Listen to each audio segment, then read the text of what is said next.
Today, we're talking about psychopaths. The psychopath question.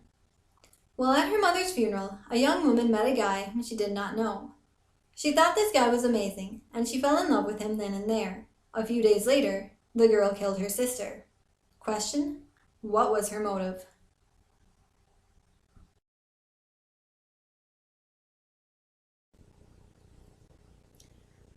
Looking back to the days before the murder, which has since been ruled manslaughter, we find a large crowd gathering for a funeral. Black heels dug into freshly mowed, soft green lawn, and a hot sun pressed down upon dark suits and formal skirts.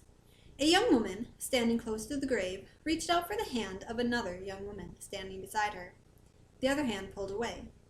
They were sisters, and Kelly, whose story we're telling, could not understand why Ashley acted so cold. She concluded that it was grief which kept her sister distant from her. But now, with all the facts, we can conclude that this was wishful thinking on her part, and denial that through the years they had grown apart. This type of thinking prevailed throughout the funeral and the reception afterward, as Ashley disappeared and wasn't seen again until the last guest went home. Meanwhile, Kelly mingled, performing her duties as hostess and grieving daughter. She had become emotionally drained very quickly and wanted nothing more than to curl up in bed and sleep forever. She wished that Ashley were there to share the social responsibility with her. Looking for momentary reprieve, she found herself in the buffet line. A modest fare of sandwiches and vegetables was laid out on the table. She wasn't particularly hungry, having the kind of fullness that only a day's worth of crying can provide, though her mouth became dry at the sight of sparkling punch at the table's head. It was there that she ran into someone she did not recognize. The stranger smiled at her and poured her a glass after watching her struggle to balance her plate. She accepted it, noticing his dimples and wondering how she could have forgotten someone as good-looking as him. The thought of a funeral crasher never crossed her mind, and if it had, it would have been dismissed shortly after their present conversation. "I'm truly sorry for your loss," he said, "and I hope you don't mind me being here. I'm Tom." "Oh," she interrupted, blushing.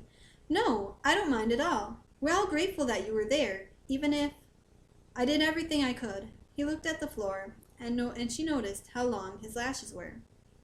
I just wanted to know, and they told me I could come." Kelly placed her hand on his arm, drawing his eyes away from the floor to look into hers. The sorrow she felt for herself melted into compassion for him, and the smile she had was warm, friendly, and heartfelt. The first true smile she'd had in days. "Of course you're welcome here," she said.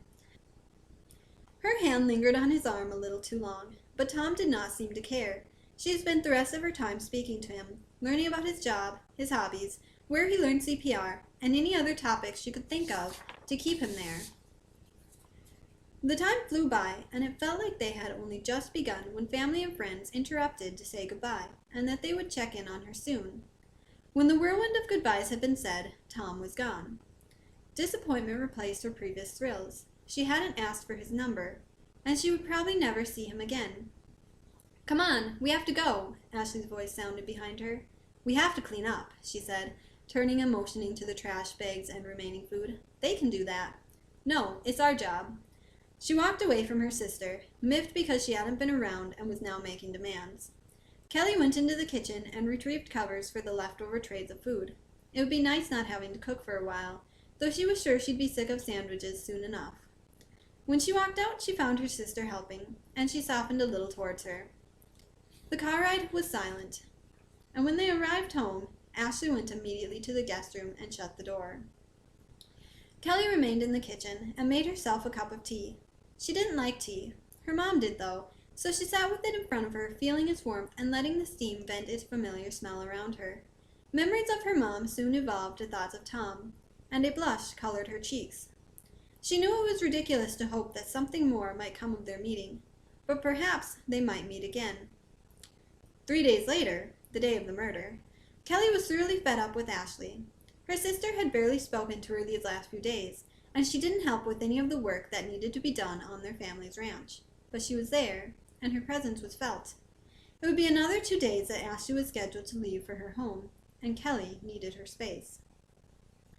Though the fridge was filled with lasagnas and casseroles from well-meaning neighbors, Kelly made grocery shopping her excuse to get away. "I won't be too long," she called to Ashley as she practically ran out the door. "Just an hour or two. I need to get some animal feed as well."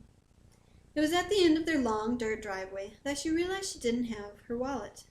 She debated continuing without it, but if Ashley saw it, she'd know that Kelly lied to her.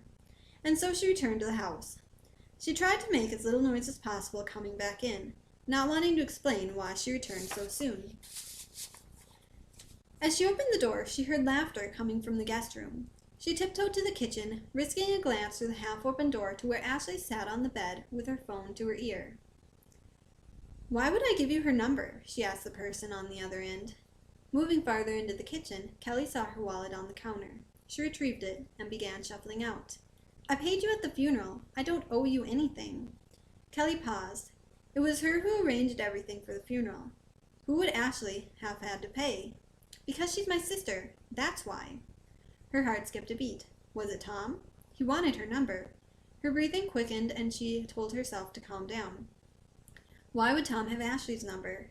And what would she have paid him for? That's blackmail, and you can't prove it without hurting yourself. Why would you want her number anyway? The heat in Kelly's face was now from indignation. Why wouldn't he want her number? Tears tickled her eyes, and she shoved her wallet in her pocket, ready to storm out. Okay. How about this? You forget about Kelly, and I'll split the inheritance instead." Ashley laughed again, an annoying high school mean girl laugh. Kelly forgot about storming out. She would face her sister. She went and stood in the half-open doorway of the guest room, and pushed it the rest of the way open. Ashley no longer sat on the bed. She stood facing the window. She didn't notice Kelly. Not yet. "It's not about her well-being. I just don't need my mother's hitman to remain in my life." She turned around and her eyes grew large. The phone fell from her hand. "Kelly," she started, but Kelly wouldn't hear it. She couldn't breathe. The world had gone black. She felt her feet moving and her sister fall back under the push of her hands. She heard glass break, and she dropped to her knees. Waves crashed in her ears. Her head pounded. She was blind. When it cleared, the first thing she saw was the broken window and bare feet sticking up over the edge. She stumbled over to it to find her sister stunned by death. She hadn't meant to kill her. It was the glass that stuck into her neck as she fell. Shaking, she retreated into the room.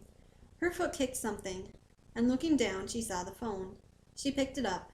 No sound came from the other end. She checked the call log. Sure enough, the last call was from someone named Tom. If you like what you heard, subscribe to my channel by clicking the button subscribe.